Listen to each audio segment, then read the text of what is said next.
The green flag flies. We are racing in Interlagos.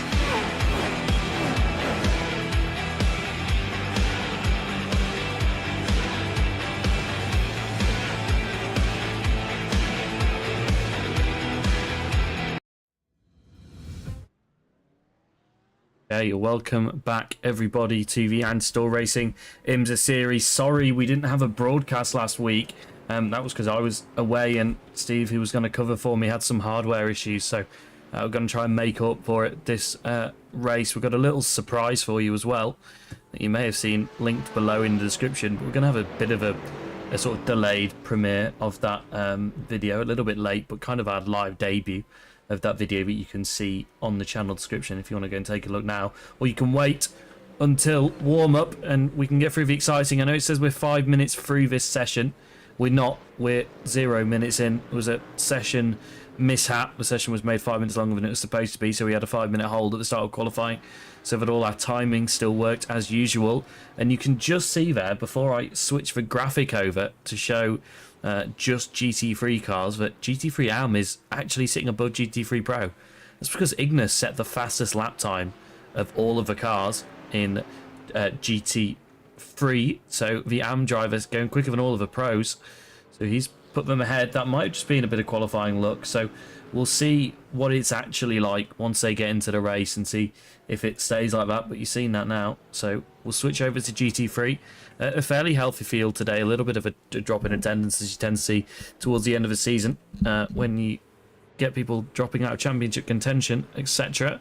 But there's still plenty of fighting to go on. But if Ignis can show that kind of domination in this session again and put the whole field of pros between himself and Adam, then he's going to perhaps have an advantage at clawing back what he lost last round, because missing that round has really hurt his title fight. I know we have a drop round, but that now means his drop round will be a 0-point round as opposed to a second place round, which it was going to be. So his second places will matter more than they did previously. And see everybody out there now working the cars hard to try and get a bit more temperature into the tyres. They are now on some hot laps where you can see the sort of line up here with the 07 Ferrari, and then Adam Jarvis, and then Matteo, who we're following along in the Mustang, that yellow Mustang. Looks pretty nice, doesn't it? It always does out in this Algarve sun.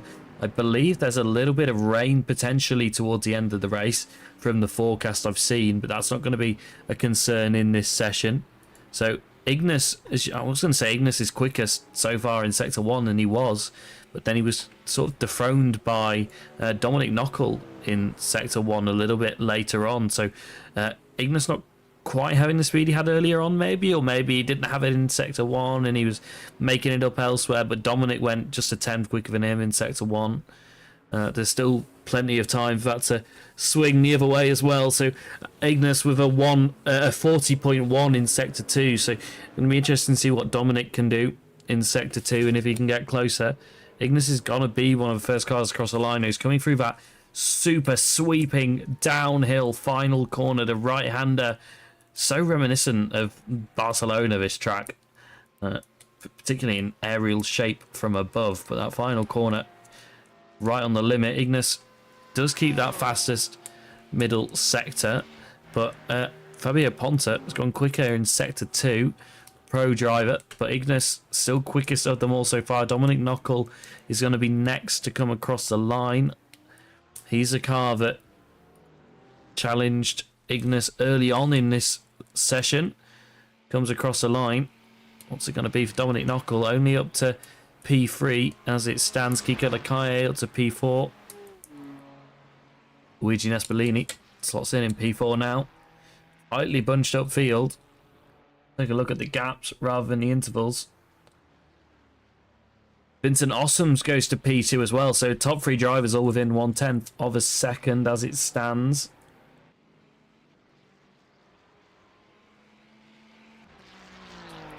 Jesus Savadera starting in P10 a little bit off the pace on that first lap.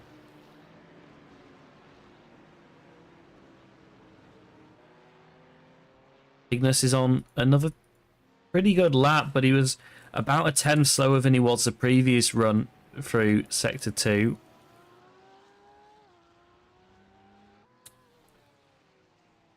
Shade a little bit more now in this final corner, going to cool down the track. It's going to help the tyres a little bit. Take a little bit of a breather on this run. Use all of the track you can see there to open up the corner as much as possible to keep your foot in.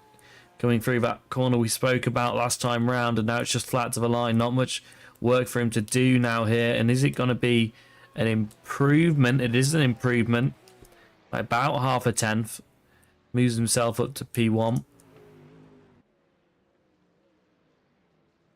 That's that first run done for Ignis then.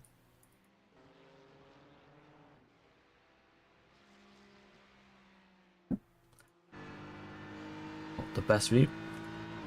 Here we go. So this is Kiko Lakaye on the run to the line. Was doing pretty well in that first run. Has dropped down the order a little bit more now. Moves back up to P7. That's more like it.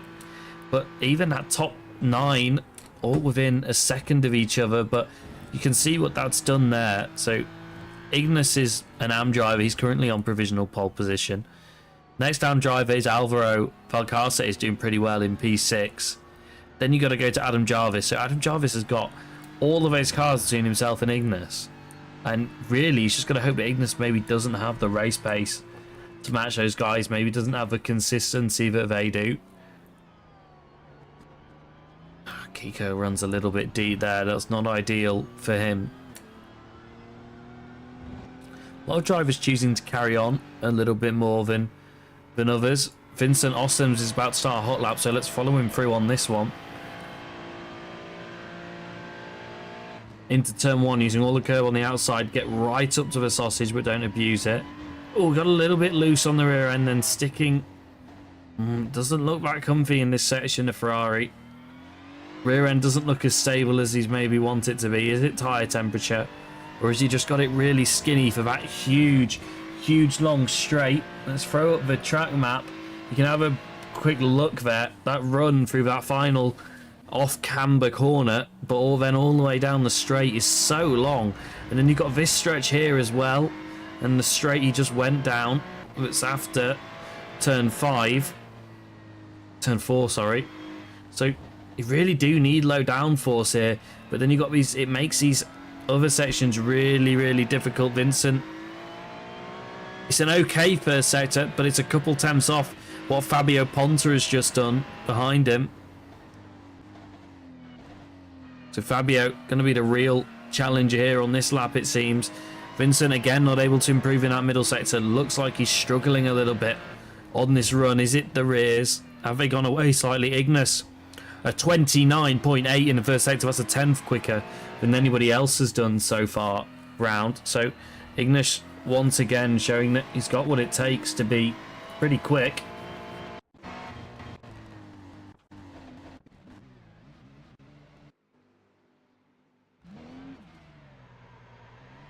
Oh, as he resets to the pit lane, wasn't happy with that lap.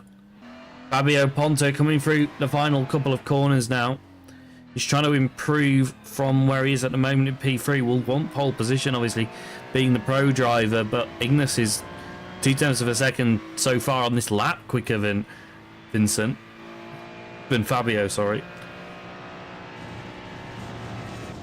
Fabio would have been hoping for a bit more of a tow from that Asalif car ahead. He's going to come across the line, and he does go onto pole position.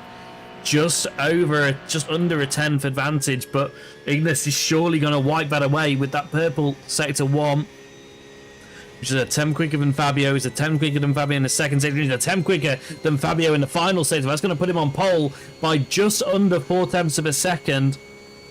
He was quicker in every single sector. That is a marker. That is the new time to beat. Luigi Nespolini can't get close. Still half a second off, and he's in P3. That spread has come quite quickly, and that's mainly because Ignis has just gone 3 times, nearly 4 of the field.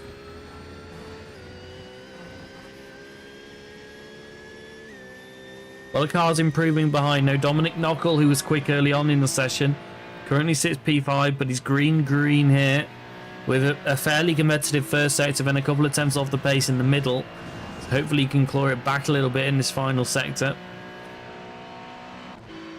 Yellow in the final sector, and it is an improvement.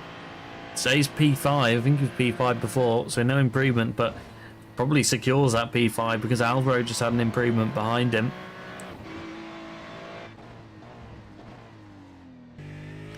Charlie Lord, as we hear the purr of the Mustang. Look how long this final corner is. It's going to be great in the race in the GTPs. Bateau starts so early. Can you do something different in the final corner? Can you then get a run down the straight? We had some great racing here last season when it debuted as round 2 in the Anstor Racing IMSA series.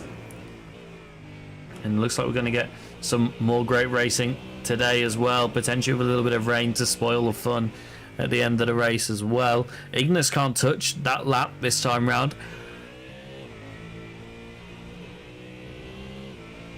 Saying he can't touch it, he was still quicker than pretty much everyone else on the racetrack. In fact, he was quicker than everyone else on the racetrack, even on that cool down lap. Obviously aborted at the end, that's why it's a slightly longer lap. He did a 1:48, but that time was all lost in that final sector. So Ignis clearly confident around here. The Porsche perhaps working better than we've seen it in some rounds. Could that possibly be why? Maybe a little bit. It is possible that is part of the reason.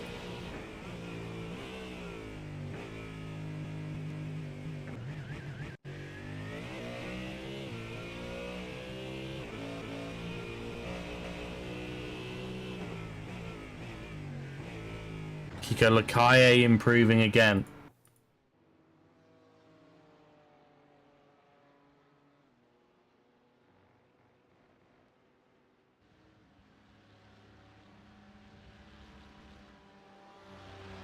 Comes across a line, but it's not. It is an overall improvement, but only P8. It's not what they needed. Charlie Lord is on for an improvement in the Mustang. Yellow in that final sector, 2-minute warning. So this will be the last laps for anybody that's starting one now, really. Maybe just get to the line in time.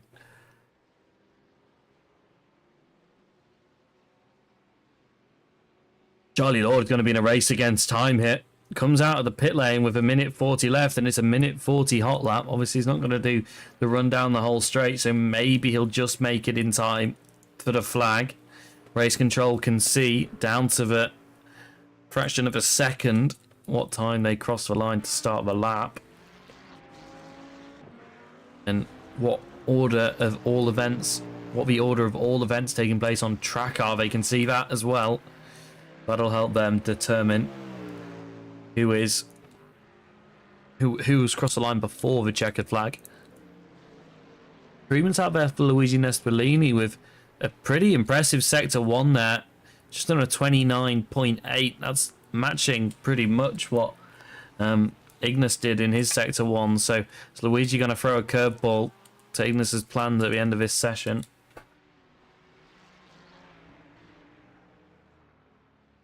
Once again, the Ferrari's strong, but the Porsches, 2 AM drivers in the Porsches doing pretty well as well, bumping themselves up the order a bit. Luigi Nespolini not far from that middle sector timing line now.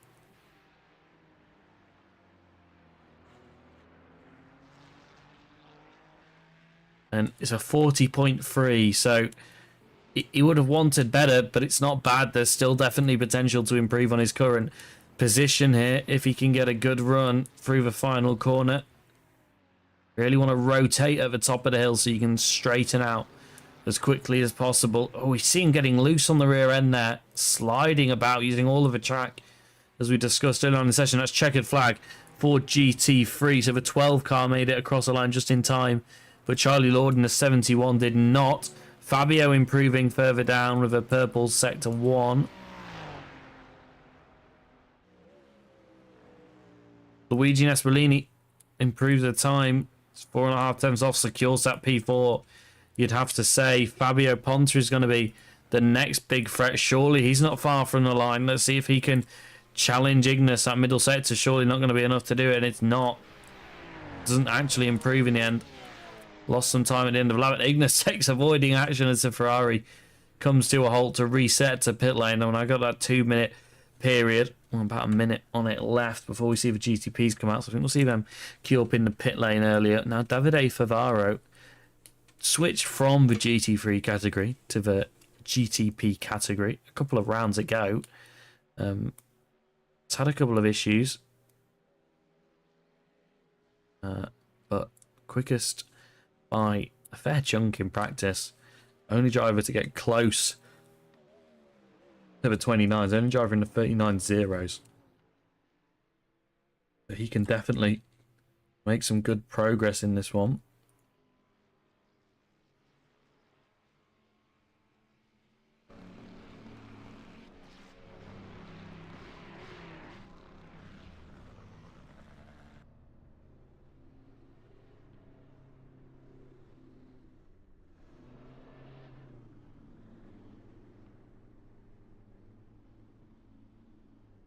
Queuing up at the end of the pit lane, and so Ignis is going to be your pole sitter in GT3, followed by Fabio, the pole sitter in GT3 Pro, so for points he'll get the most, followed by Vincent Ossoms, Luigi Nespolini, Dominic Knockel, Alvaro Valcarce is the second placed AM driver, the invitational driver of Alex Hart, who'll be competing in the Pro category when it comes to race results, but won't be scoring points, is going to sit and start for a race from P7. Kiko Lakaye, P8. Daniel Morphy in P9. He would have wanted more lowest placed pro driver in that session. And Adam Jarvis is the first of the bunch of AM cars at the back, closely followed by Matteo, then Jesus, then Charlie, and then Carlos. So nice and close between all of those guys at the back.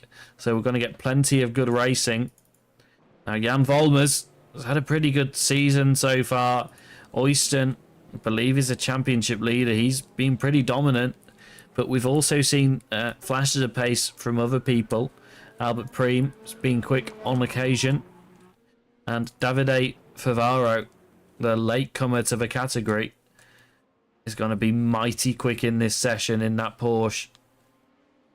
Pretty nice in that black and green livery that we're so used to seeing on the GT3 of the 07 racing cars. Leading the field as it stands to the green. The first driver to start a hot lap, so we'll follow on board with him as he does that. Just see how he preps the lap in the final corner as well. Little load through the tyre as possible without losing the heat, and now he picks up the throttle. And he's flat through here. The GT3s were lifting. Shows you the downforce difference that these cars have. He's weaving on the straights, a bit bizarre. Trying to break the toe for a car behind, or maybe get a bit more temperature into the tyres for turn 1.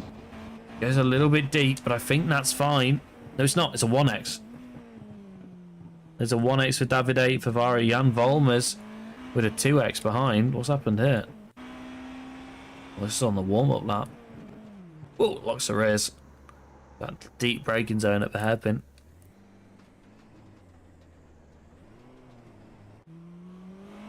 Davide's carrying on, so maybe that 1X was from before he started the hot lap, or maybe he just wants to see where he stands.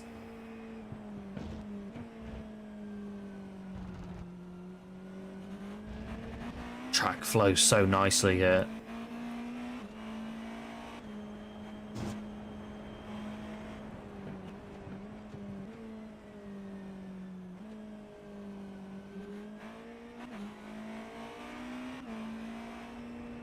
Oyston quickest in the middle sector. We're used to that now.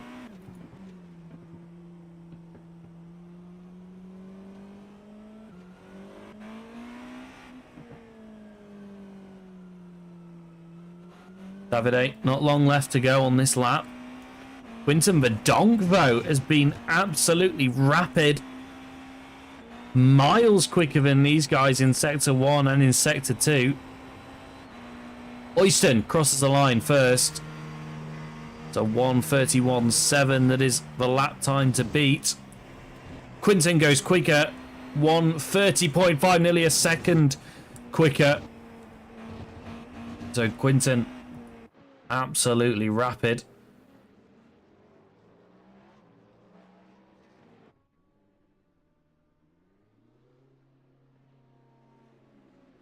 That is mighty impressive to put that much of a gap on the field with no one else actually setting a lap time.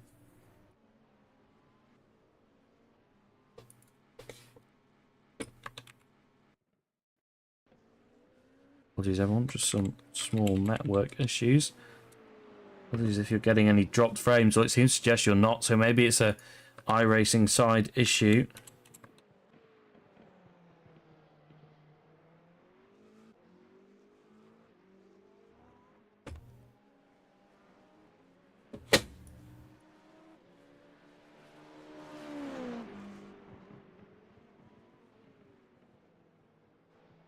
Apologies back. So Davide Favaro, the guy who was quickest earlier on, is improving. Purple in that middle sector right now. Getting a nice toe from Oyston as well. He's lined up this one very well. Is that going to be enough to put him to the top? I think it is, yeah. Half a tenth clear of Quinten Verdonk. Sliding through turn 1. It looks like he's going for another in a row. Following the car of Oyston Hereford ahead of him. Oyston not having quite the session we would expect from him right now. Davide quickest in that sector 1, so that toe down the start finish working nicely. See the benefits.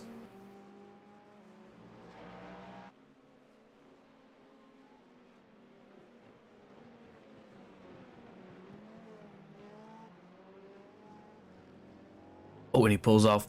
It's lap over for Davide. But others are carrying on. Oyston still looking for that improvement. And he's green in sector 1. Oh, just yellow in sector 2. So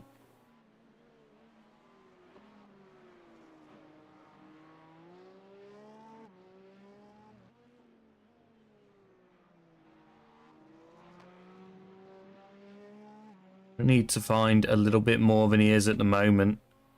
He wants to really improve.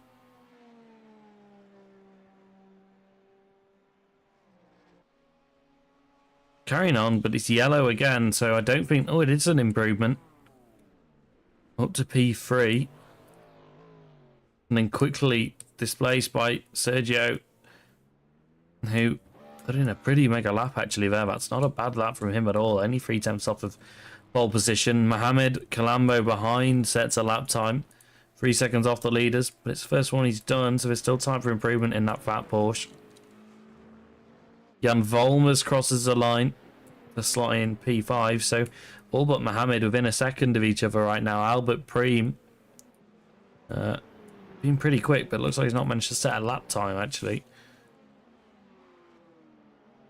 Some decent sectors on the end of his outlap. Seems to be running fairly smoothly. Yeah, Acura will work well for some of the corners here. Apologies, but he runs deep there, so that's going to cost him a little bit now. Down into the... Oh, and he locks the front.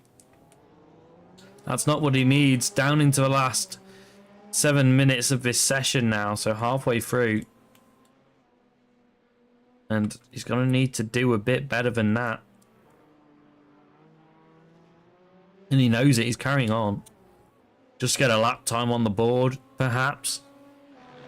Don't think he would have invalidated the lap with that. So he is going to carry on. Davide Favaro's just gone through sector 1 again, but nothing particularly impressive that time round. But Albert, that'll be disappointing for him. He'll be getting ready to go again this lap.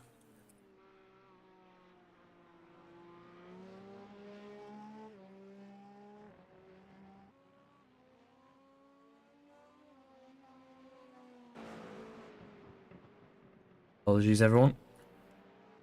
I think the audio is quite quiet. Just trying to fix that briefly.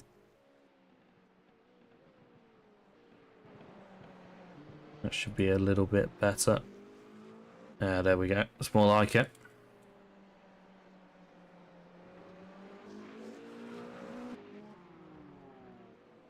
Davide not improving. Maybe a bit more of a warm-up lap for him. Albert goes P6 at that last lap. So apologies that we missed the end of that. He's a bit more caution into the braking zone of the hairpin then. Still didn't look that stable though. Probably trimmed. Yeah, you can see how skinny the rear wing is. Trimmed all the downforce off the Acura, and it's already a very oversteery, very front-ended car. Taking all of the rear wing off it isn't going to help that performance.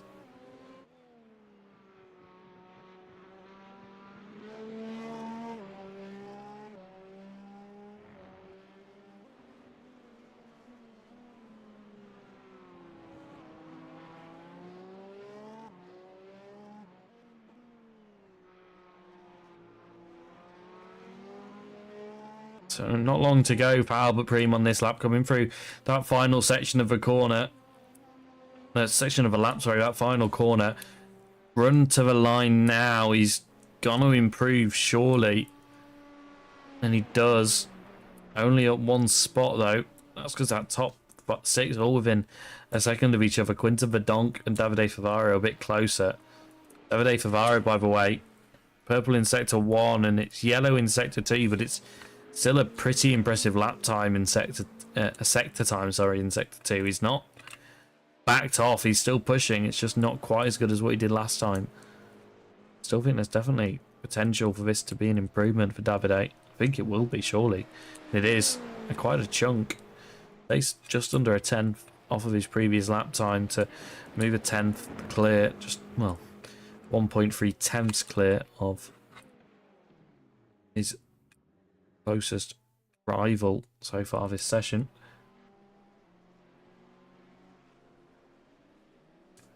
Was back out the pits now. He's going to have another go. There's just under, so bang on 3 minutes nearly, really. So just over that, sorry. Left to go in this session. Yeah, there you go. 3 minutes to go. We'll get the 2 minute warning shortly. It's just under 1 minute 30 of a lap. So Davide can potentially get this a warm up and a push in if he's pushing on this lap. It's going to be difficult. Most of the others are now just going to get one more lap.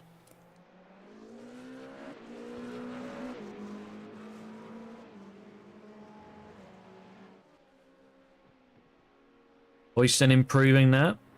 So he's P3, but a lap time improvement. He'll take that as a good omen. But then Sanchez moves up to P2 with a pretty mega lap time. It's nice to see Sanchez competing in that Cadillac. It's not quite the car that it used to be right now. But ultimate speed seems to lie with the Porsche and the Acura. So seeing the Cadillac still fighting, really, really satisfying. Seeing him work hard at the wheel of that thing. A lovely car. 2 minute warning then from race control. So you've got to get to the line within the next 2 minutes if you want to get your lap time in and to be able to start the lap. And I'm not quite sure how long the session will have to time out after that. So it's kind of next time round will be your last lap really for most of these guys. Unless they're within 30 seconds of the flag, which no one is, I believe. Now 1 minute 30 left now. This is everyone's next lap. Next time round will be their last lap. Jan Volmers is on an out lap. They'll be looking to go a bit quicker. Oyston here. This will be the penultimate lap time for him in this session. Crosses a line. No improvement, and he's pulling over. Session over for Oyston. There's not many mega sectors out there right now. I would have expected some slightly quicker ones. So he's not going to be finding any super big improvements, it looks like.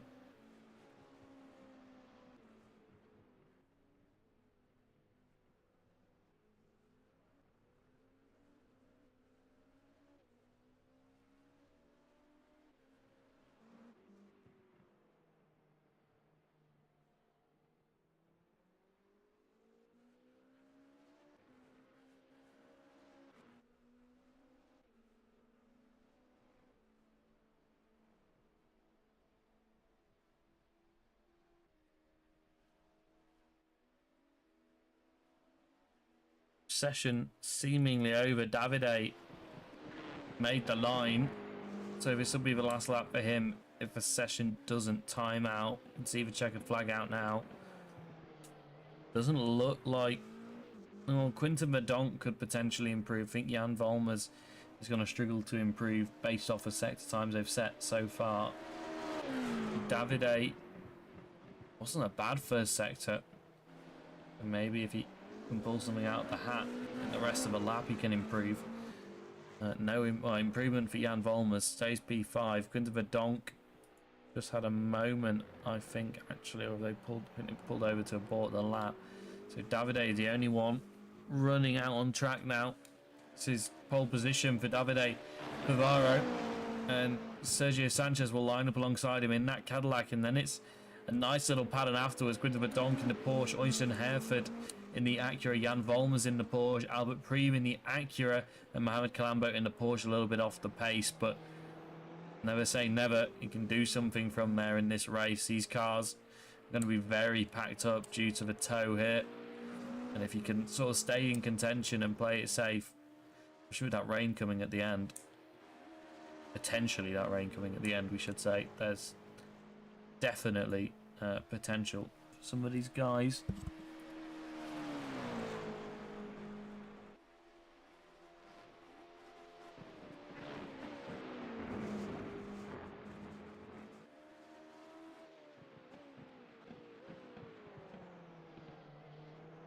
Confirmation there from Race Control that all entries are in the correct car and have qualified.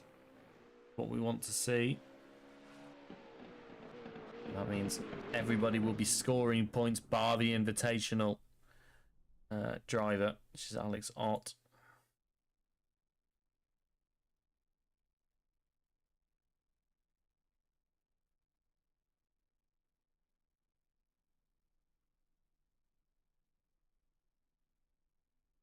So I'm about to go into warm-up then. I'm just going to show you something quickly that's put together by Amy and our race control team, and it's a little bit of a teaser for what we're going to be doing next season.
everybody. I hope you liked that.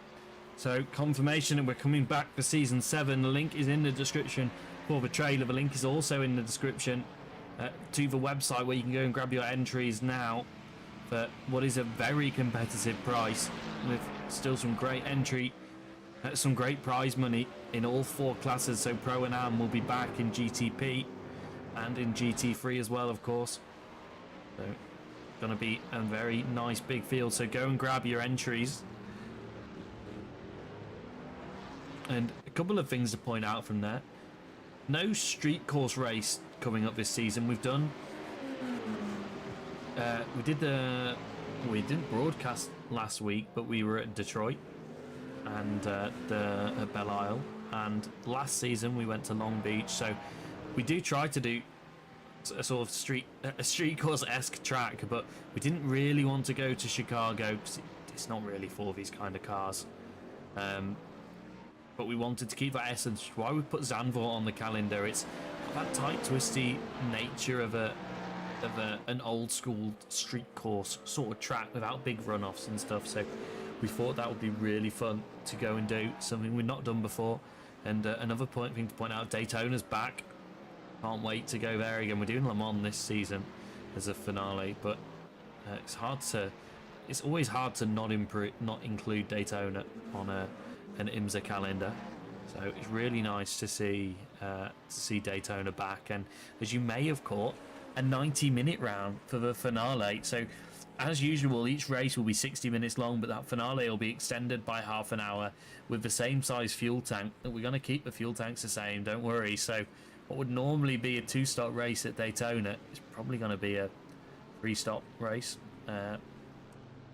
Yeah, we'll see what happens there. It's going to be really interesting to see how tight they are on fuel, and we might get some people try to stick it out on 2 because you're not that far short of a 1 or whatever. So on the normal 60-minute race, so that's going to be really exciting to see what we can do there.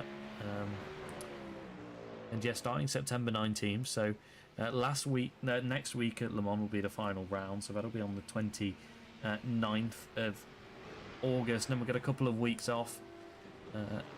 Sort of week 13 iRacing. We'll maybe look at doing some week 13 events if we have enough people that are interested in doing a fun little week 13 series-esque thing. That could be quite good. And then we're going to go racing again for another season of IMSA. We would love to do another series at some point soon, but IMSA is where everyone wants to be, and you can't deny it. Provides some great racing and some great competition and some great championship fights as well, which is what we like to see. It's great for you, the viewers. It's great for us in terms of retention. It means that people are able to fight for prizes, and the multi-class works really well, and the AM Pro works really well, although Igna's showing that as often the AM drivers can be pretty quick, and he's going to put it on pole today, so we might see Igna's bumped up to Pro next season. We'll see. He's demonstrated that he's got the speed. Getting ready to race. Only 7 cars in the GTP field today, but Davide Vivaro is going to lead them away from pole once again, like he did in Road America. Can he turn it into a win today? He had that incident in Road America. For anybody that was with us, they'll remember it. He went wide after he'd just been passed. He went wide in the carousel and off into the wall and bounced straight off back into the track. And he'll want to avoid any repeats of any sort of mistakes like that again today. Keep you updated on the weather. No rain currently, as expected. It was towards the end if we were going to get any. If Race Control are listening, and if you could send me a screenshot of that weather timeline, that'd be extremely helpful. Davide Fabaro just said on the Discord page that he hates this car. So interesting for a man that's just put it on pole position.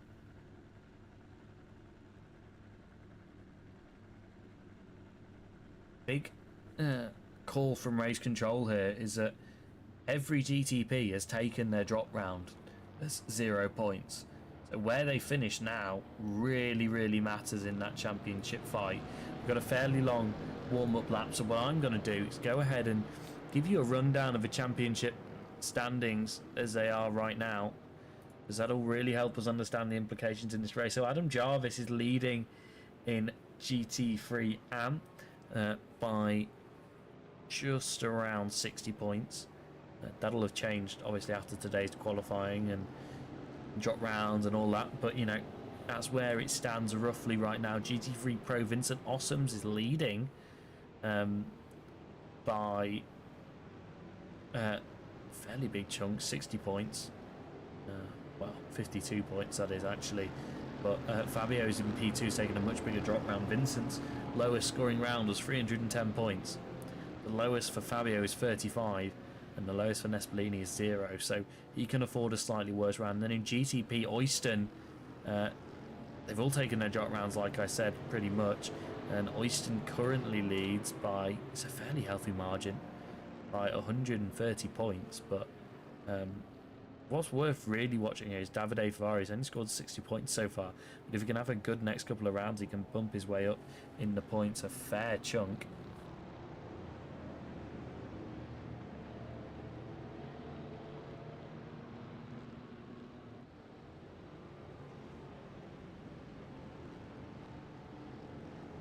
Getting ready to start the race then now.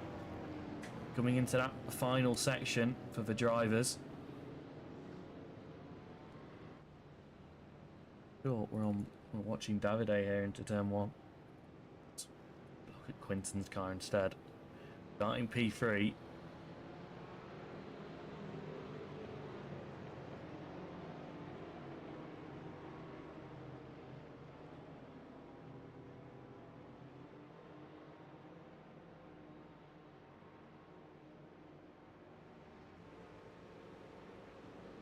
And then he's gone. The green flag in the GTP field. The GT3s weren't that far behind. So it's going to be interesting to see what happens down into turn 1. I think that's Oyston having a look down the inside. But they're all going to go through. And Oyston's teammate, Jan Volmer's trying to get around the outside. And those two are going to be close into turn 1. But it's fairly nice and tucked. Ignis has gone in GT3. And try and hold the lead from the Ferraris who are battling out behind, and he just get through. Vincent Ossom's trying to get around the outside of Fabio Ponta. That's going to be an off track and potentially a slowdown. Surely Jan Volmers has had a bit of a spin ahead, unfortunately, but Ignis leading his way nicely through the field. Vincent and Ossoms and Fabio Ponta fighting it out there. Ignis has got a healthy lead here, nearly a second. Down into the hairpin. It's worked really well for him there. Like Knuckle trying to get past Nespolini ahead.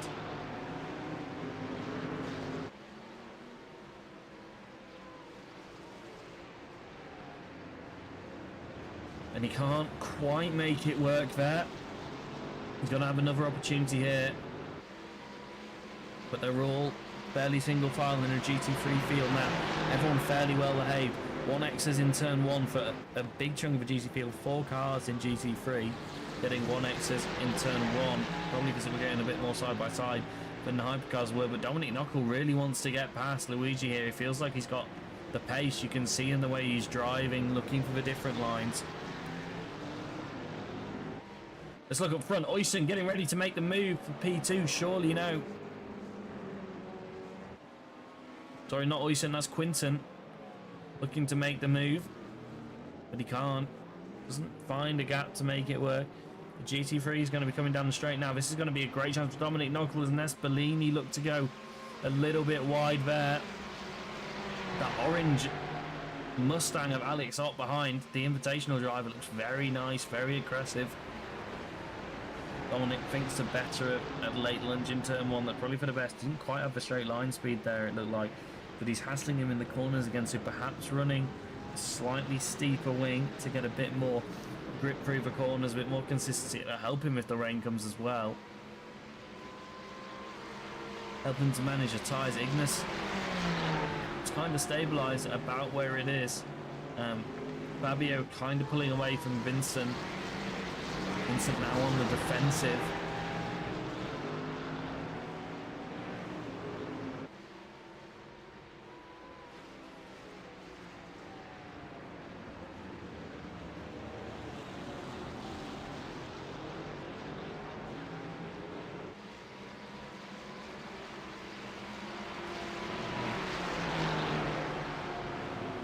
Knuckle looking for a way by here. It's definitely not going to come easy.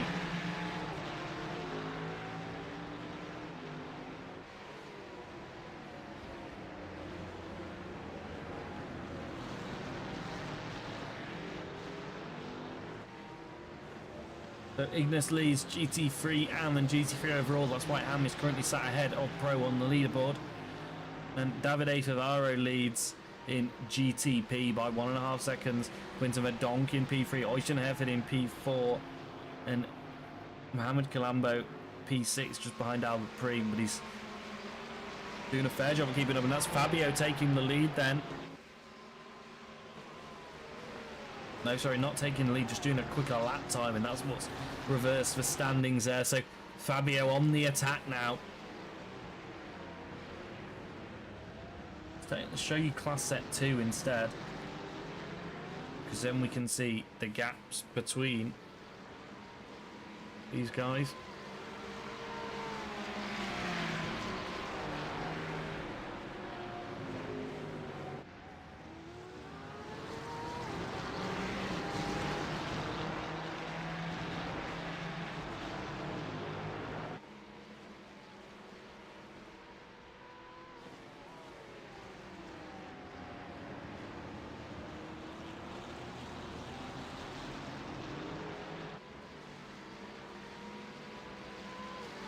Find a way by easily.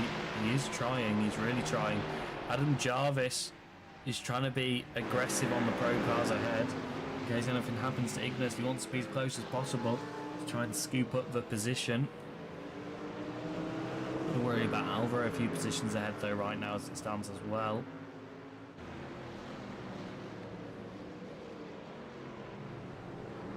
Remember, Adam can afford to take a bit more risk than Ignis can. Ignis has already had a 0-point drop round. Adam hasn't.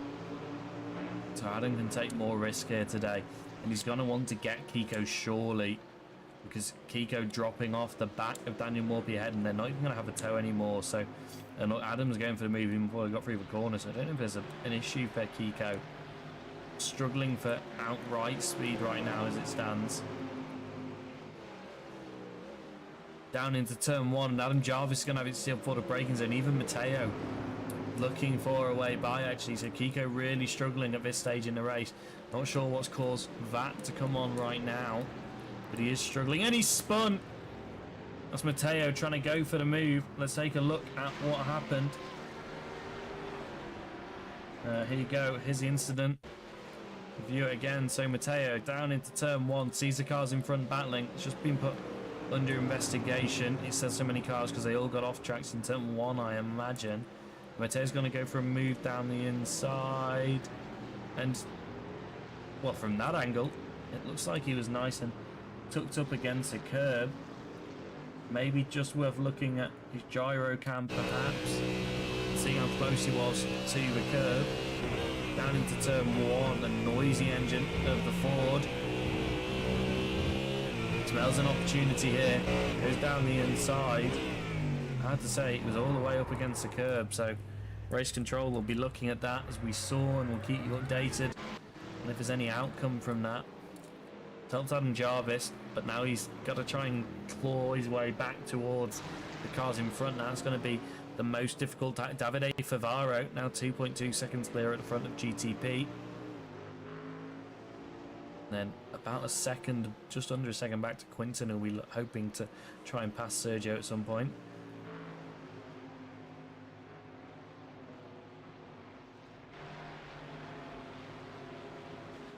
Ollie Lord and Jesus battling out the position. These guys have been going at it since lap 1. It looks like the best real opportunity Charlie's going to have. Stays tucked up as long as possible. That's declared a race incident by race control the previous lap. Charlie Lord, brave, but not as brave as Jesus to stick it around the outside there and carry all that speed. That was mega. Jesus slow on the apex, backs up Charlie a little bit. Really smart move there. Charlie's going to get back in the tow. Mustang working well today. Can't find a way by just yet. Matteo creeps up to the back of these guys. Take a look at Jan Volmers getting past Mohamed Colombo here into turn 1. He's going to be on the brakes down the inside of this. Really brave. Whoa. Trusted his rival there. He used all of the track on the exit. Very, very impressive. And that was it. Clear. Charlie struggling to make his way past here. Daniel Morphy, a few positions up the road, is in this tight little battle with himself, the pro driver. The invitational driver of Alex Ott ahead of him. He won't be scoring points, but he's technically racing in the pro category for all real purposes. And then Alvaro Valcarce, the AM driver up ahead. Alex Ott looking for the move. His first overtake back in the series. Down the inside. And he's going to make it move. And do you know what that's going to allow? That's going to allow Daniel Morphy to follow through on the inside. Let's hope we don't see a repeat of what happened a few laps ago, and we don't. But Alex Ott using the road nicely to defend that pass, and the cars behind are still going at it.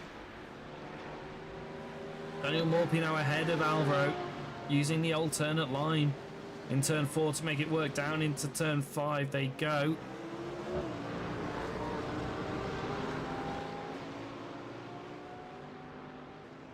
Coming up the crest of the hill, that's settled out a little bit now that those guys have got there, and we just missed Charlie getting past Jesus, so let's take a look at that. Using the traffic perhaps a little bit, and getting on the inside into the hairpin. Slots ahead nicely and seals it on the exit. What he needed to do is a small off behind for the GTP.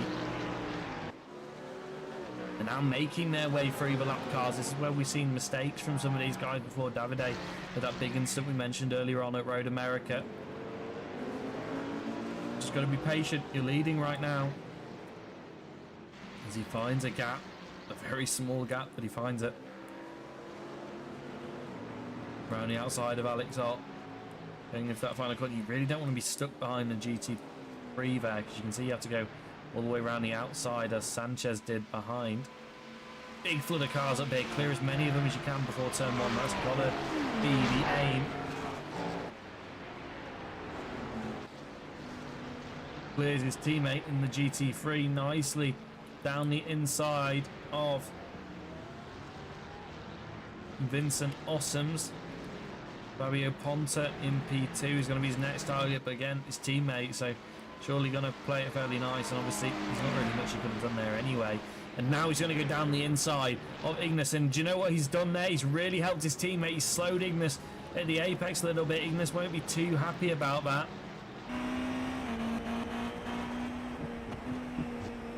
And he is through, and Luigi Nespolini is now right on the back of the car in front. Ignis has survived that little battle. Let's go back and take a look at this nice little battle we've been seeing develop between Charlie and Jesus, as Charlie goes all the way off the road deep in turn 1, stays ahead, but then Jesus down the inside, turn 3. Charlie going to try and go round the outside. He is. That's so brave. It works, and slight avoiding action for Jesus slows him up a little bit. But he is able to stay ahead of Matteo, so we can continue this battle. And that battle really is going to continue.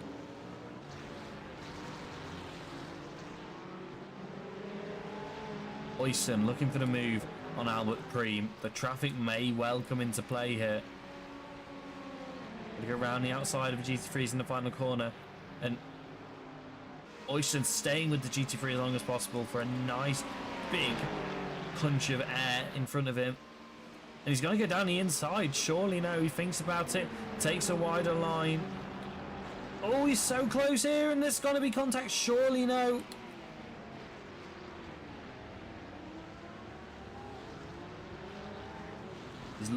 He's looking for the move, and it's struggling to present itself.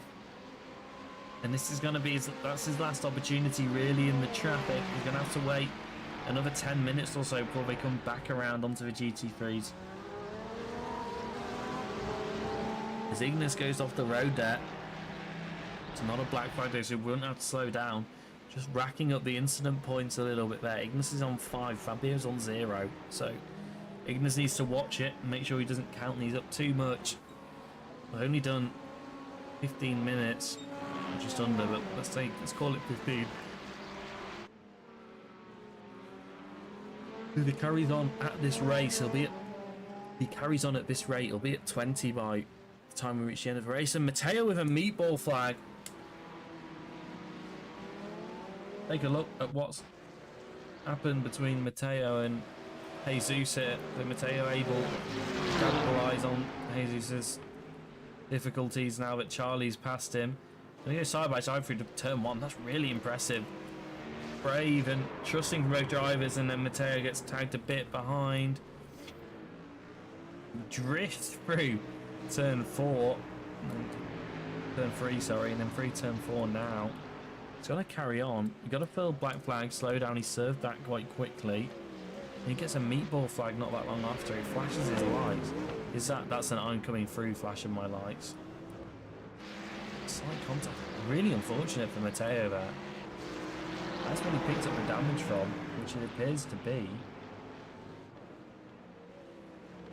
Take one more look at that. That is what he picked up the damage from, that contact.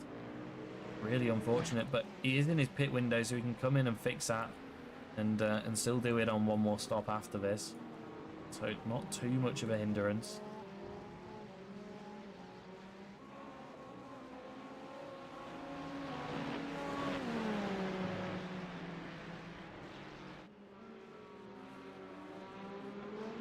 Oyston still looking for a move on Albert. He's going to struggle now for a little bit. Daniel Morphy looking for the move on Alex Ott as well. I think we can safely say that Max Bellini is not going to give up that battle as well. He's been right on the back of Vincent the whole time as well. Quinton Verdonk now within a second of Sanchez. So he's not going to give up anything too easily either.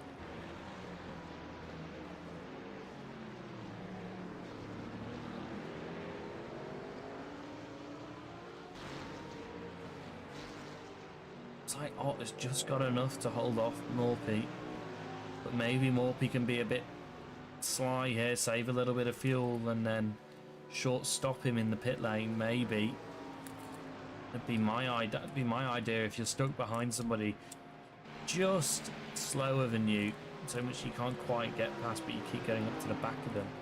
What appears to be happening here, Bellini and maybe thinking the same thing.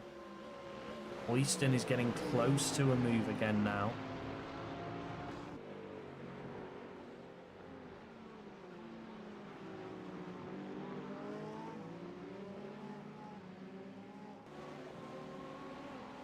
And is he gonna go for anything this lap round or even on this stint? Because he's close enough, but he's not really close enough to be making the dive just yet.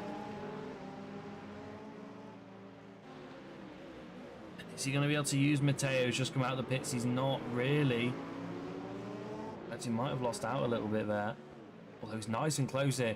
If he can stay behind in this final corner and not have to back off too much because of a turbulent air, he'll be in a mega position. He picks up a 1x, going a little bit wide, but it's not a slowdown.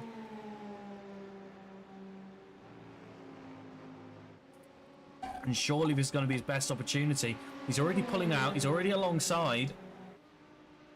Got to go down into turn 1 and seals the move really nicely. Oyston Hereford up into P4 ahead of Albert Preem, who might try and fight back, but congratulations, Oyston. You can now make your charge back towards the podium after you've now lost 10 seconds. This isn't where he's used to being, but let's see what he can do. He's not going to give up, though. Preem is right on the back of him still, and he's maybe thinks, actually, you only got past me because of that traffic, and if I can get back past you, I can consolidate this P4. All I need to do is be slightly within your pace window to the point where you can't get past me, and that's going to be sorted. Let's take a look. Alvaro Valcarce now past Daniel Morphy, who was wide in turn 1. And that's how he got by there. Daniel Morphy, the Drift King, it seems. Well, he'll be kicking himself for that. Staying so close to the car ahead, it really cost him there.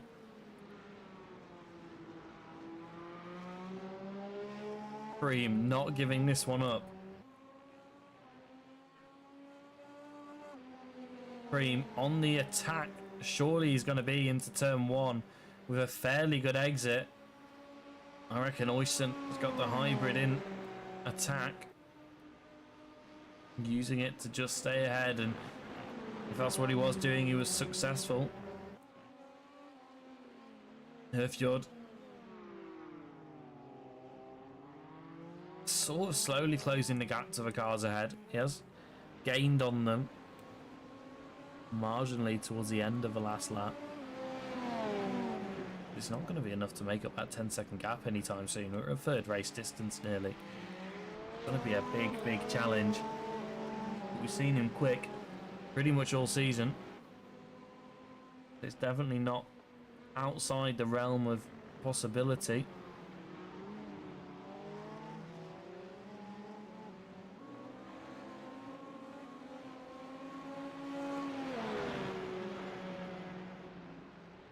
Nespolini back up to the back of Vincent Ossums, looking for a way by in the GT3 field.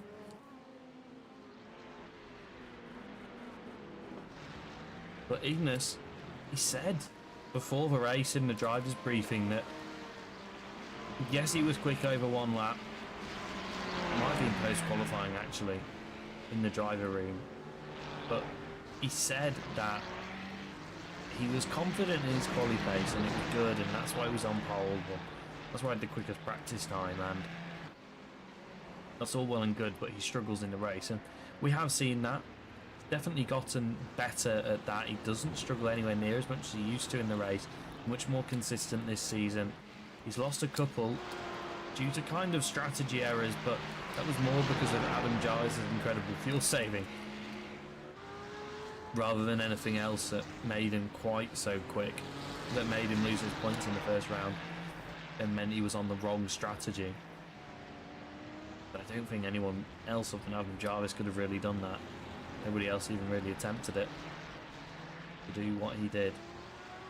Really impressive, using less fuel than everyone else to shortstop in the pit lane, and I'm sure others have tried it, but it wasn't just a second or a second and a half of fuel saving, like in terms of how much I'm going to gain in the pit lane by not being stationary for as long. We're talking like 5 seconds difference, which with a 10-minute stint left to go is quite a lot. So that was really impressive early season. That's what's allowed him to still be leading the championship at this point. Ignis is really going to fight back though if he can score this far ahead today, while Alvaro is still ahead of Adam. And that's going to give Adam even less points in comparison to Ignis. Not what he needs at least second places really. Vincent's going to be under attack here. Nespolini.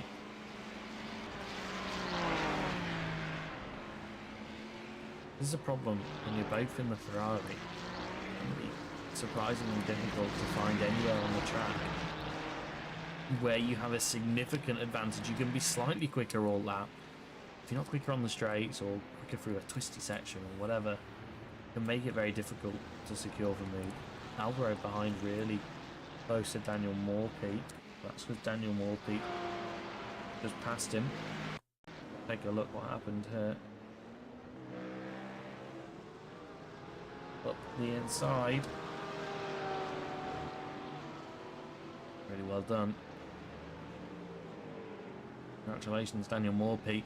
Made up for your mistake earlier. Now you just got to close back to the car in front to make sure you're fully caught up.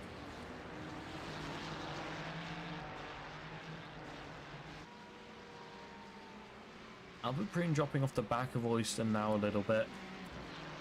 No big mistakes highlighted, but Ignis is in the pit lane. As is Vincent. No, not Vincent, sorry. That's Nespolini to the pit lane. So Nespolini following the leader's strategy 22 minutes in. So They're both on a 2-stop. Is anybody going to attempt the 1-stop today? Be really challenging on such a high-speed track like this. You're using a lot of fuel. Definitely see some of them trying it. So this is crucial for Ignis as well, to see what the others do, like Adam Jarvis. Can Adam do something a little bit different? And maybe Adam's thinking a 1-stop. Let's save all the fuel. Let's do a 1-stop. It's the only chance we have of beating him today.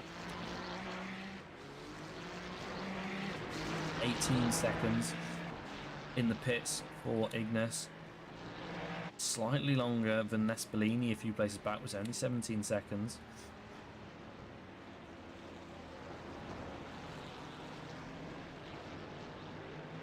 So if Fabio can power around this lap and have a shorter stop than Ignis did, he can definitely make his way into P1. Question is Fabio going to be in this lap? A couple of corners left to go. Got plenty of time to make that decision, or does he extend further and further and further?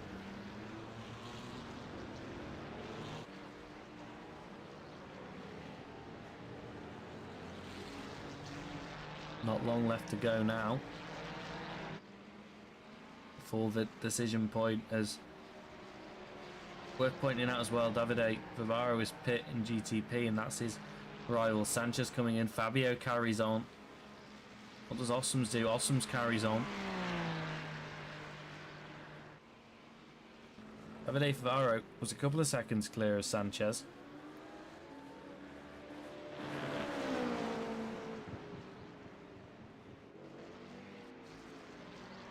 Apologies, I'm telling you the complete wrong times. These pit stops. My mistake. What was the actual time difference between Ignis? Ignis was 47 seconds in the pit lane, and Nespolini was 47 seconds in the pit lane, albeit a couple of times quicker.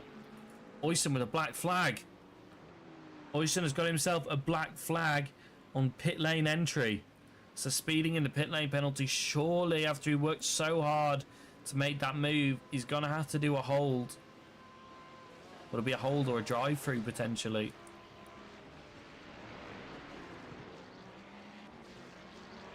Well, Albert Preem leads through the nature of not pitted. Sanchez is back out, only just ahead of the donk. And Vivaro well up the road, 6.5 seconds clear of Sanchez. Working well for him right now. Ignis will be getting nervous now. 26 minutes in, and not everyone's come in yet. Why haven't they come in? Are they going longer than you, or are they doing a 1-stop? That's what's on his mind right now, and they're the kind of things that if you let them get into your head, that's when he's going to make a mistake. So he needs to not worry about that, run his own race right now, and he'll be relieved to see that Fabio Ponta is now in the pit lane, Vincent Ossoms is now in the pit lane. So what's going to be crucial here is Ignis's full pit lane end-to-end time was 47.8 seconds. Let's see what Fabio's is. I haven't really monitored the lap time since then because Ignis was an outlap, so really hard to tell where they are relatively on pace. I think it's going to be comfortably ahead. I think some of the cars moving in the pit lane, I think you see them as he drives past. Well, I say comfortably, I don't think it is going to be comfortable. No, it's not, because that's Vincent Ossoms ahead of him. Ossoms jumped onto as well in the pit lane. What? How did he manage to do that? What was Ossoms was 5 seconds quicker in the pit lane than Ignis was. Was he short fueling, or did he save enough fuel in that first stint? He actually doesn't need as much to get to the end, but it's not going to stop Ignis from going down the inside, staying on the inside of the next corner, and this is where he's got to clear him, otherwise Ossoms is going to surely get back ahead, and he does clear him, but all that work Ignis did in that first stint, a couple of seconds clear, has been undone. Fabio lost out though, because he's lost 2 positions. And this will be relieved to have retained the lead after that. But it's a bit of a reality check, but it's not easy when you're racing the pros. They're not always doing their flat out fast speed. They're sometimes doing things a little bit different. That seems to be what happened here.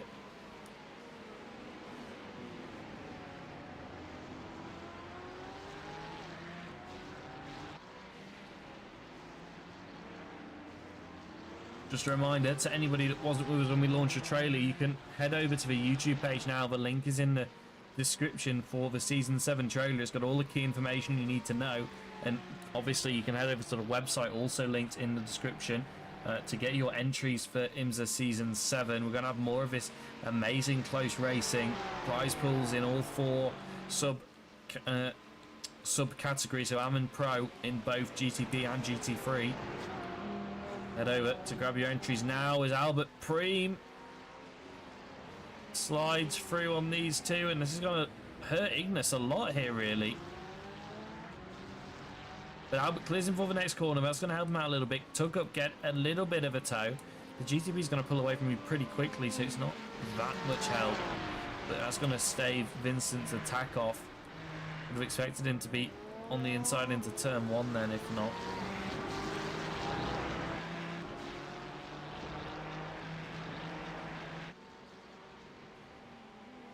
This battle for the lead heating up a little bit here now. Did anyone make it to half race distance? Kiko Lakaye came in not that long ago. Confirm the exact time. Kiko Lakaye left the pits at 29 minutes and 30 seconds. So if they really feel safe, they could make it on one more, but they're already 20 seconds off the back of the pack.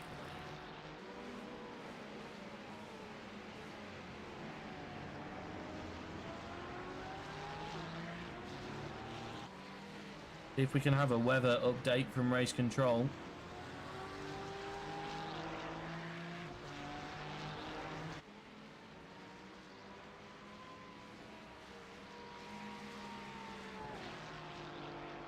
So Ignis's Porsches look to be working really well around here. All the Ferraris seem struggling on the rear end of it. Ignis goes defensive. The Ferrari flashes his lights. I'm coming through and I'm not happy about what he just did, and he is going to come through surely. No rain is the update from race control. But Ignis holds off the attack.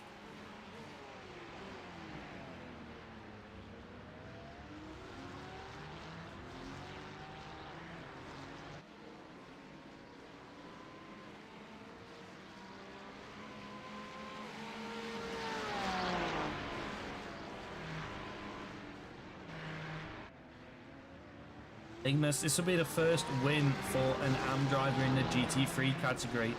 But I can remember we had Sebastian van der Heuvel won the GTP overall race podium in Hockenheimring in the night back in season 5, I believe.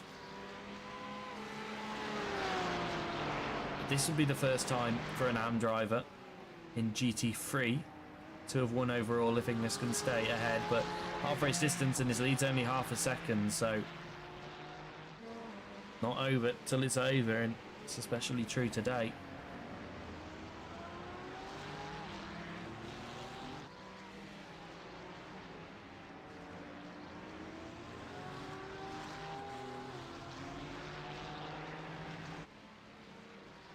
Battle Fabio Ponta sort of slowly closing up to the back of these guys. Won't be too much of a concern right now, but he continues to etch away while these two are fighting. It'll cost him. The toe is mega for Awesomes, but not mega enough to make an attack into turn 1. Daniel Morphy might be looking for a move into turn 1 though. Thinks a better of it at the last moment, it appears, but he'll be trying to find a way past Knuckle. Both pro drivers, so this is for big points.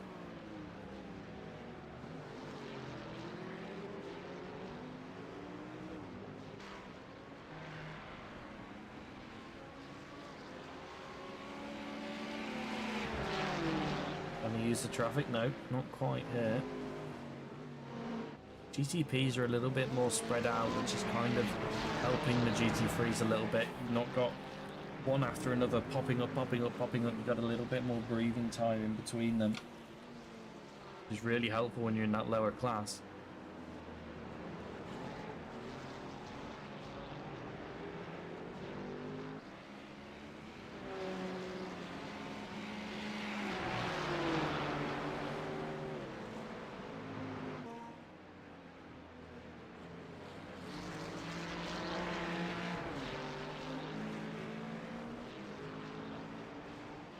Yeah, so like we said a couple of laps ago, that battle out front has really drawn Fabio Ponta closer and closer to the two of them.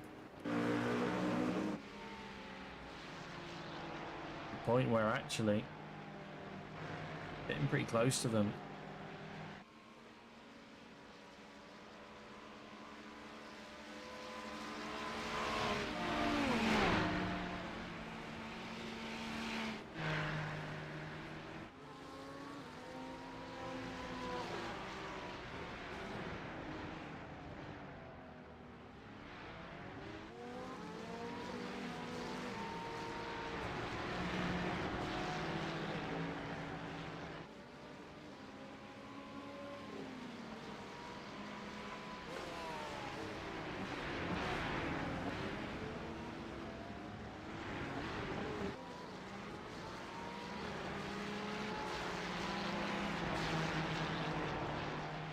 Is really turning into a 3-horse race now. Ossam's not quite as much on the attack as he was a couple of laps ago. But he's going to be on the defensive pretty soon if he doesn't get back on the offensive.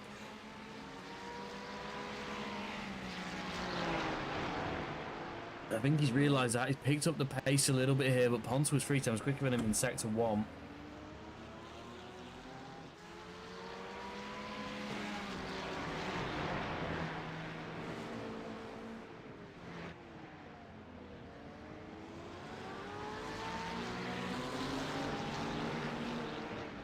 Highly packed up Morphy still close behind as well.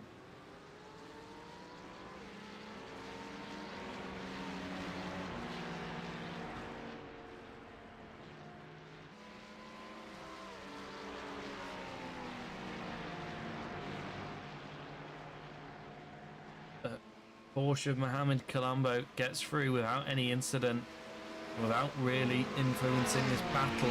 Vincent looking for the move into turn 1. Not able to make it work this time around. He knows every lap he sits behind it's going to cost him. Maybe not that sure he's going to be quicker ahead, but he's really hounding him now.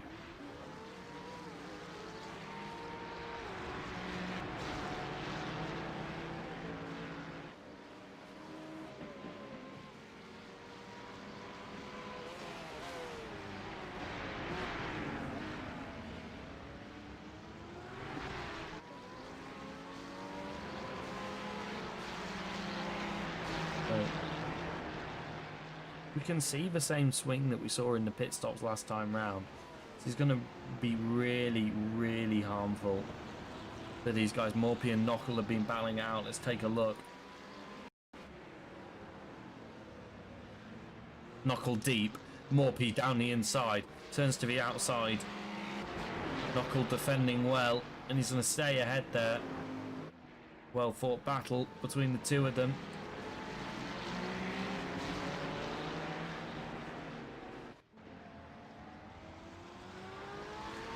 He's not giving it up. He's so close. Pushing him through some of the corners, it seems. Bolmers is in for their final stop in GTP.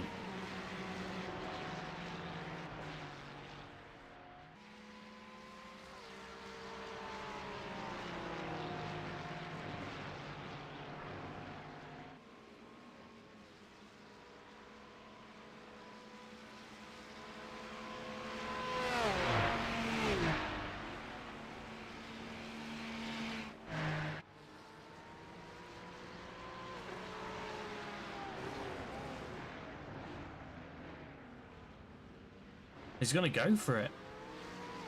He was just sat behind in turn 1 like he has been quite a few times, but And that's going to force Ignis deep. He's feeling the pressure. Ignis now on 10 incident points. He can't afford to keep racking them up like this. Especially if there's risk of a 4x from contact and then a drive-through. That could really cost his race.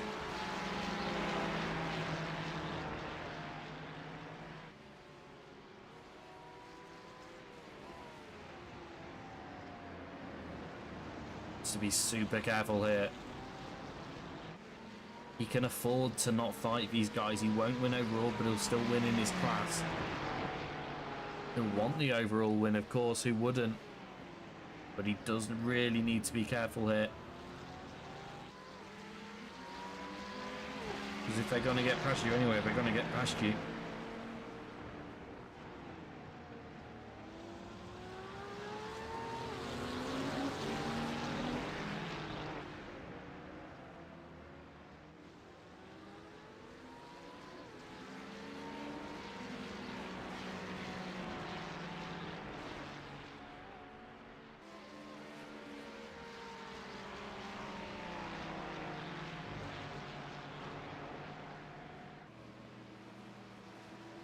Bought himself a bit more breathing room this time round.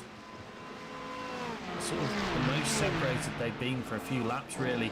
And Matteo is going to come out in the middle of this as he goes a lap down. And that's going to hurt Vincent, surely. Fabio's going to go down the inside, though. And it's all getting a little bit heated with the GTP traffic coming through as well. That's Quinton Verdonk right on the back of Sergio Sanchez. That's happened very quickly.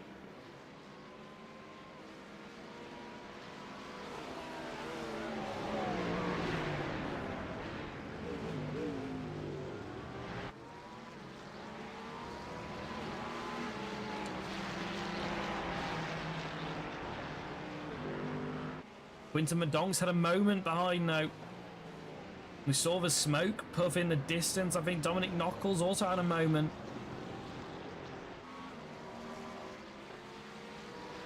Let's take a look at what happened to Quinton while we got a bit of a breather with these guys. Oh, please don't let it be. Oh. You can't quite see what's happening here. Whoa! Blocked the rears all on his own.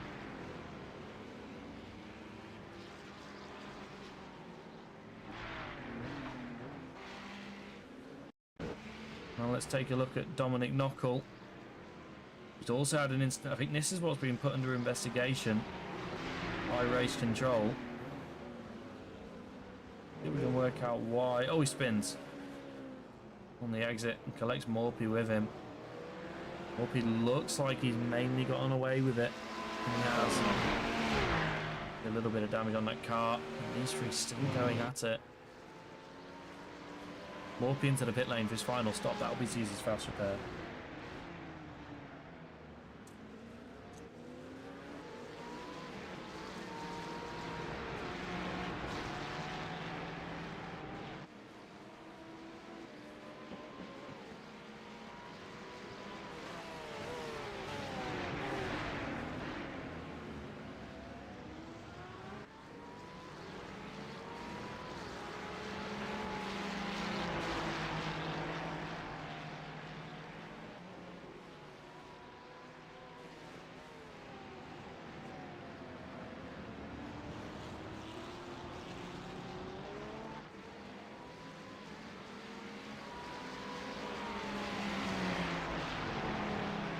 So fun watching these three work at the top of their game. Albert Pre making his way through. GCP's been very well behaved today. I haven't seen any incidents between the two classes. I don't want to speak too soon, but really, really good. And Videra just made a move on Kiko Lakai a little bit further down the order. See how he's able to do it. And free. Down the inside on his teammate. Really nicely done. You can get on the inside there and be let on the brakes alongside. They kind of got no choice but to give up the position. We've seen that a couple of times today. These three are non-stop.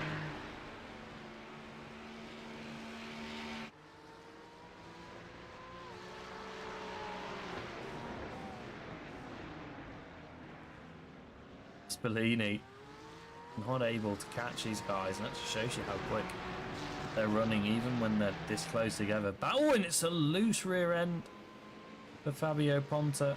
Costs us in a 10-3 temps nearly down the straight. Kicking himself for that. Knuckles coming to the pits as well for his stop.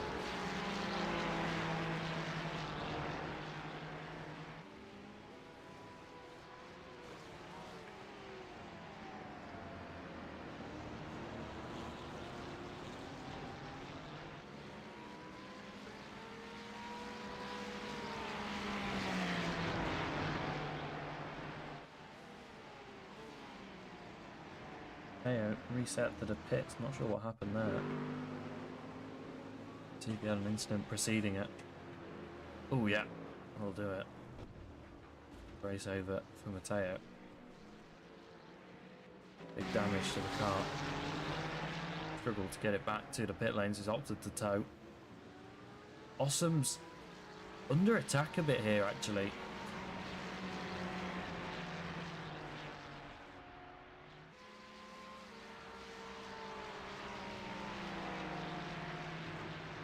Awesome's in the pits with 15 to go. He's going to get out of the fight and drive some clean air. Try and do the lap times he needs to take the lead. He did it last time round with the overcut. He's going to go for the undercut this time. You'll need the same amount of fuel to get to the end, because you're just topping up the same amount whether you pit now or later, because there's just more in the tank already.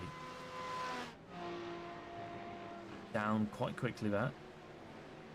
He's going to come out. Now, what's going to be interesting to see is up front, does Fabio Ponta have the pace and now close up to Ignis? Or is he going to sit about 1.5 seconds back? It wasn't really until that final lap pushing Awesomes that much. Ponta has an opportunity to do something really interesting here if he can close up and then pit and kind of use this as clean air and then come out more neck and neck perhaps with Awesomes. Lots of people into the pit lane, Charlie Lord being one of them.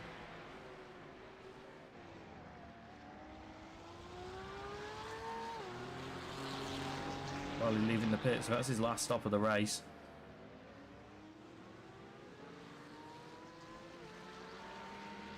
Ponta has closed a little bit, a couple of attempts this lap.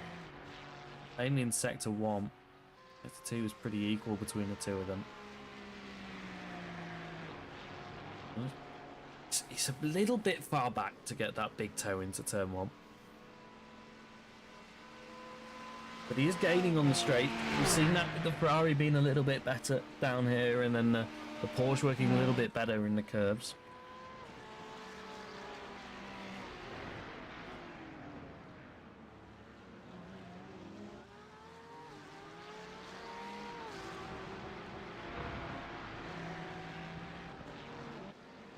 Say Ignis still doing an incredible job leading this race as the AM driver.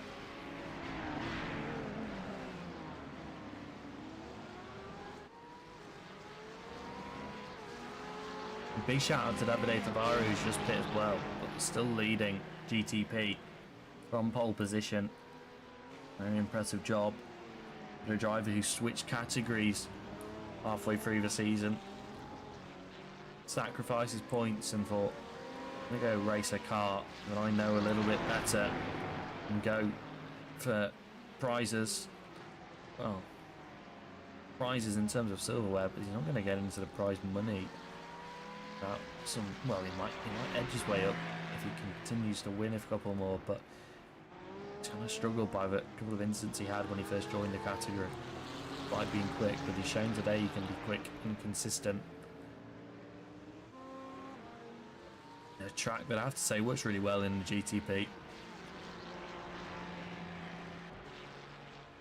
Nice smooth surface as well here.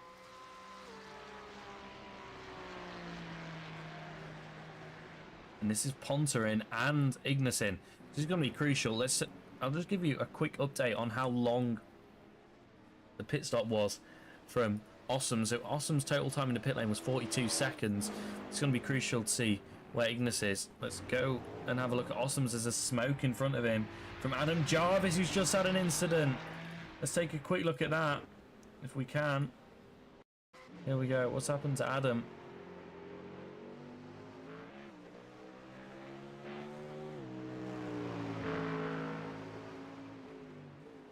Oh my god, and Ponta has just jumped. Ponta has jumped him in the pit lane, I believe.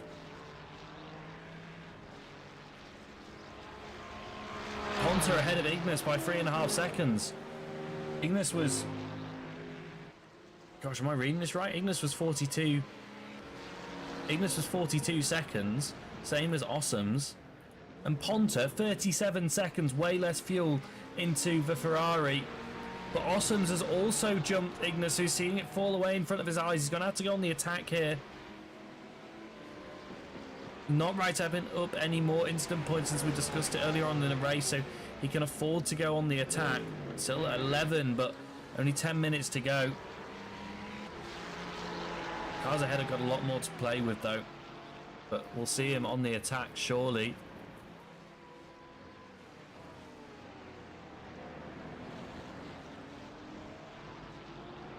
Doesn't change the points he'll get at the end of the race, but he'll want to win overall. I think we've seen him on the overall podium this season. Not on the top step yet.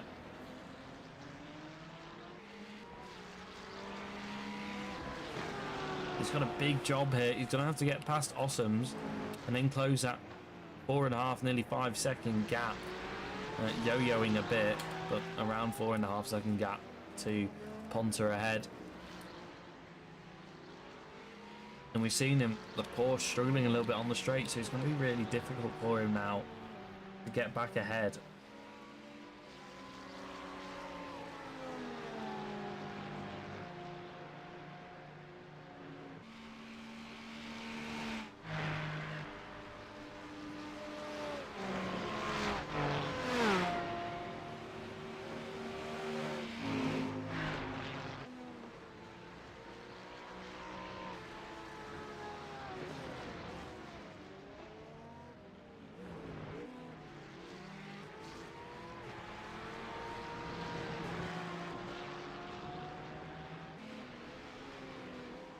Methodically assessing what the car in front's doing, shows his nose, trying to scare him off the road a little bit because that's a little bit too far back to be making a lunge, and he is very good on the brakes in the Porsche. He closes up a lot there, and Ponta is not pulling away, so if Ignis can get this moved on, he does have the opportunity to try and close up to Ponta, and you can see him hounding the car in front, but he just doesn't seem to quite have the top speed to do it.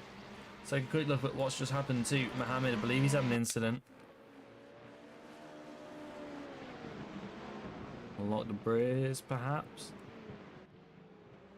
Nope. Just loses a rear. Easy mistake to make in that section.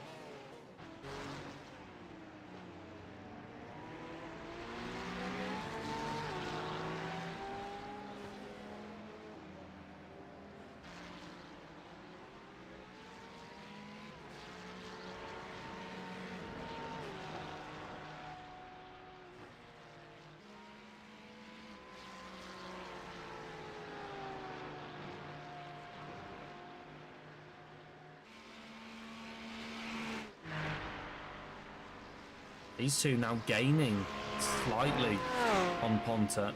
It's not going to be enough to catch him before the end of the race. Ponta pulled a blinder here with that shorter pit stop, assuming he can make it on fuel. Hoping he's calculated the race distance correctly.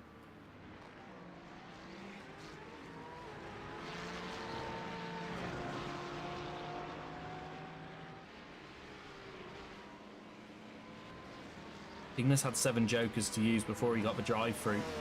He's used 1, but 1 in 2 minutes means he can use a little bit more than that if he wants to take the risk. Jarvis behind yet to come in for his second stop. Currently on 1 stop, as is the invitational driver Alex on 1 stop. When did Alex Ott come in? It's going to be an interesting one to note. Pitted at 27 minutes, so it's going to be hard for him to make it to the end. When did Adam Jarvis pit? 27 minutes as well, so he's going to struggle to make it to the end. We'll expect them in the next couple of minutes, I would have thought. And English use the traffic here to his advantage. No, he can't. Actually dropped off the back a little bit compared to where he was last lap. Cream in the pit lane in GTP. That's going to put Davide Favaro back into the lead. Just over 4.5 seconds to Sanchez. So Sanchez did close up, but he's not been able to mount a sustained attack on Favaro.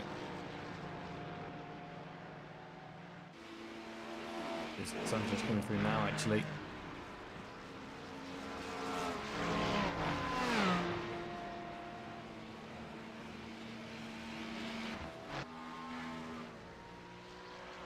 Gap stabilising to Ossums now. Still about 4.5 seconds. They had closed a couple of attempts, but back up to 4.5.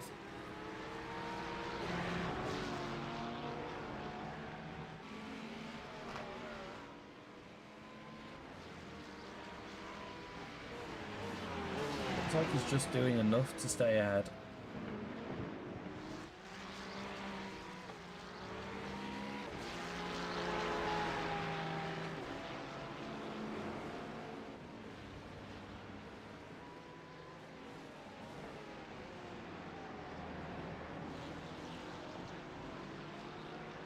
BCP going to help him in any way. It slows down Ossums in this section. He can maybe have a look. No. BTP's so quick through the sweeping corners here. They've not had much impact on the GT3s and not many slow speed corners around here where they would.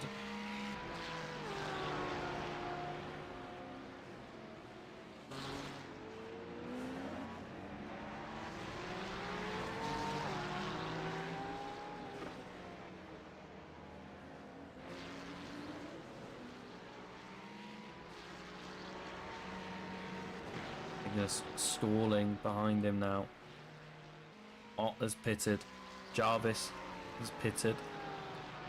No one stoppers left out there apart from Kiko Lakaye, who maybe is going for the one stop. They've been pretty slow all race though. I think they must be. They pitted 29 minutes and 30 seconds, so came out of the pits after half race distance, and there's surely going to be contact. Albert Preem just avoids the back of Ignis. Will be kicking himself.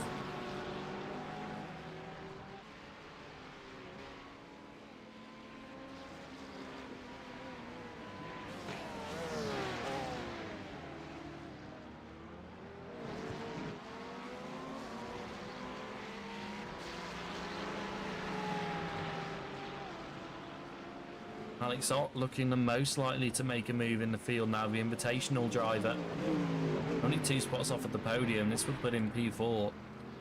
Encouraging for a man who may be looking to come back to the series next season. And as I mentioned earlier on, you can grab your entry by following the link in the description and heading to the Season 7 page. If you want to know what it's all about, head over to the trailer. You can see on the YouTube homepage. Also linked in the description of the live stream.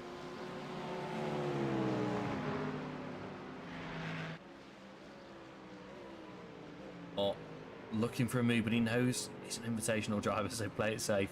Don't go ruining full-time drivers' race. You don't want to get that bad a rap. You don't want to get any unnecessary penalties when you're not racing for points, just racing for fun. DLR livery looking good on the Mustang, as I mentioned earlier.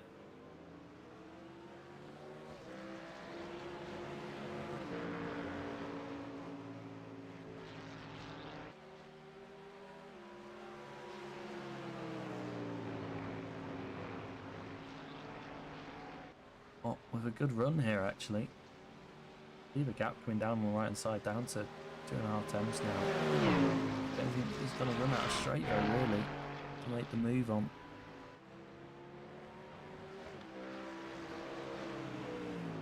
Inglis really struggling now. That gap at the front is really stabilised. Close up a couple of times there, actually. I think that was a mistake from Awesome's. Let's go and take a look, because they're really close now. Might be close, but it might be in a bit of a track where it doesn't really matter. Need that mistake to come further round, so we can get a good run into turn 1. Awesome's going to be able to stretch back out now. And like, oh, he's going to go for it down the inside. On Awesome's with 2 minutes to go, he's going to go for it. They rub wheels a little bit there. And Awesome's comes their way in ahead. Sensible decision from them both there to play it a little bit safe after that slight contact. You don't want to do that to the pro driver, even when you are trying to get higher up in the race, even if it's just for glory.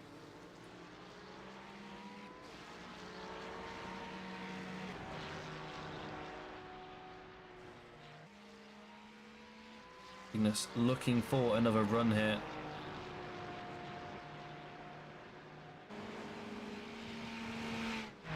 White flag, checkered flag. A checkered flag or white flag? That's a white flag there that we saw the marshal waving. It looked checkered, but they're carrying on, so I think it was white.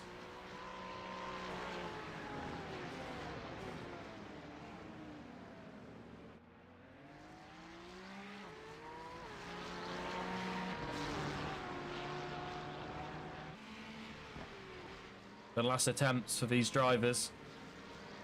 Ika Lakaye, that one stopper still going. The rain looking like it definitely isn't going to come. Be a bit late to have any real impact now anyway. Checkered flag now for leader Davide Favaro. He's going to come across the line and take the win in GTP. Congratulations to him. Sanchez, Cachafiero comes home in P2. He'll be pleased with that result. Quinton Verdong, P3. Kiko Lakai did make it work on one stop. P10 in class. And not that great a result overall in pro. Actually last of the running cars. But they'll take that. Covered from a difficult race. Tried something a little bit different. That's what you've got to do here. You want to beat the best of the best. Oh, and contact there between Ignis and Vincent. The rear wing came off Vincent's car there, and Ignis's front is gone. Rear wing reappeared on the Ferrari there. Fabio Ponta has won the race. And they're surely going to go for last minute move at the line, but he's not quite close enough as he flashes his lights. Not quite sure what happened there actually. Let's go back and take a quick look. Oh, this is a few laps ago. It's been put under investigation by race control, so let's take another look here. Oh, I think race control will feel that Vincent came across on Ignis. It's going to be interesting. Kind of looked like that from that angle, but race control are going to spend a lot more time assessing that, so we'll leave that up to them. And Jarvis is going to be the last driver to take the checkered flag.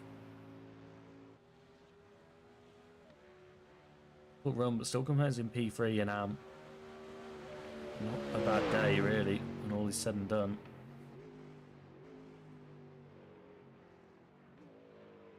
That's everybody. It's going to take the checkered flag, run you through the results. So GTP results, that says round 5, it's not, it's round 7. See if we can flash them back up. There we go. Davide Favaro was your winner in GTP. Sergio Sanchez Cachafiero was your winner. Was your runner-up. Sorry, Quinton Verdonk in P3. Albert Pre in P4. Jan Volm was in P5. Oysen Herford in P6. And Mohamed Kalambo 1 lap down in P7. Let's run you through GT3 Pro. Your race winner was Fabio Ponta, Vincent Ossoms in P2, Luigi Nespolini P3, Daniel Morphy in P4, Alex Ott in P5, Dominic Knockel in P6, Alex Ott the invitational driver, remember, so everyone behind him will move up a place in terms of points.